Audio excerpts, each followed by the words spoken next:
اسرائیل اور ایران کی جو جنگ تھی اس کی جنگ بندی ہو گئی ہے، اور امریکن صدر نے بالکل اسی طرح سے وہی اسٹائل ان کا کہ ایک ایکس کیا ہے انہوں نے،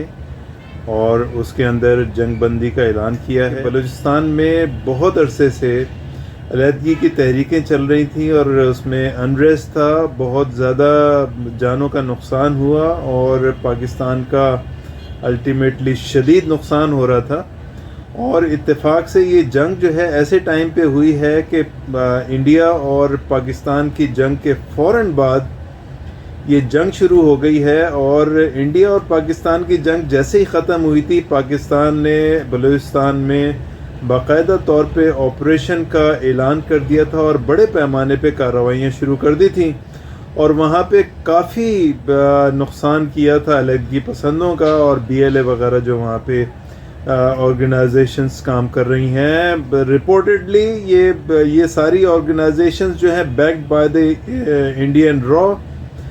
اور چونکہ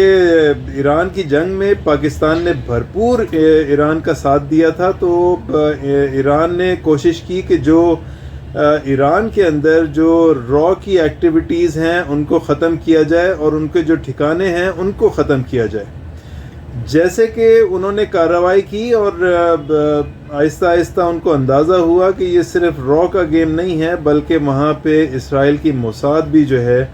وہ فلی ایکٹیو تھی، اور انتہائی سے زیادہ انہوں نے اپنے پنجے گاڑ رکھے تھے ایران میں۔ اسی کی وجہ سے ایسی خبریں وہاں سے لیک ہوئیں جنگ کے دوران میں کہ ان کے ایران کے بہت زبردست نقصان ہوا، ان کی عسکریت کے لوگ بھی جو ہے ختم ہوئے، اور ان کے جو ہے سائنسدانوں کو بھی حملوں میں ختم کر دیا گیا۔ لیکن یہ ہے کہ اس ٹائمنگ کی وجہ سے پاکستان کو بہت زیادہ فائدہ ہوا ہے، اور امید یہ ہے کہ آنے والے کچھ ہی عرصے میں یہ سارا کا سارا جو نیٹ ورک را کا اور موساد کا کام کر رہا تھا انڈیا کی پیما پہ، اور یہ پاکستان اور ایران کے بارڈر پہ خاص طور پہ یہ سارا ڈرامہ رچایا جا رہا تھا، اس کا جلد ہی اینڈ ہو جائے گا، اور انشاءاللہ کچھ ہی دنوں میں آپ دیکھیں گے کہ بلوچستان جو ہے ایک پرامن اور بہترین علاقہ ہو جائے گا پاکستان کا۔